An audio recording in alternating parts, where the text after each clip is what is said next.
Giancarlo Stanton will be with the Jays in a couple of weeks. Okay.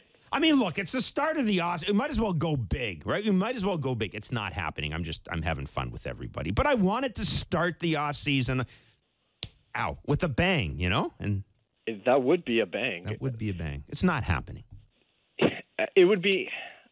I've kicked that one around a little bit. Oh, Shi, I was just no, don't add any legitimacy to it because you'll drive people nuts. Go ahead, Shi. No, I wasn't going to add legitimacy to it. I was just going to kind of play out the process. Like, if you look at it, in theory, it could be. It's interesting for the first couple of years, but the back end of that contract are a total horror show. Yes. Yeah.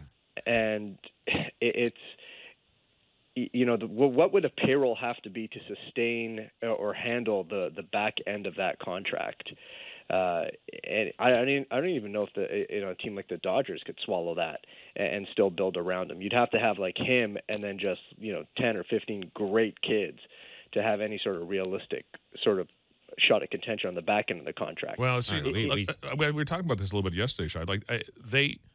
Everybody said, well, of course you'd want Giancarlo Stanton, but if you actually kind of look at the potential trade partners, again, unless Miami is willing to eat money, which kind of defeats the purpose because they're trying to get rid of money.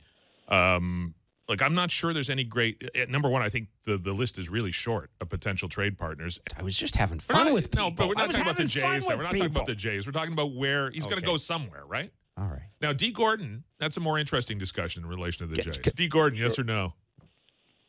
Maybe. Yeah. I think they'd like to.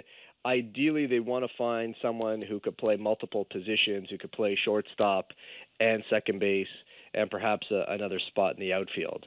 An Eduardo Nunez type is more of the fit. Although I think he's going to get overpaid in free agency unless that knee injury he suffered in the postseason was really bad. But I think that's more the mold they're going to look.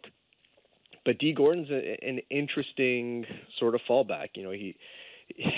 He's enough of an offensive contributor that he certainly helps. He's expensive for what he is.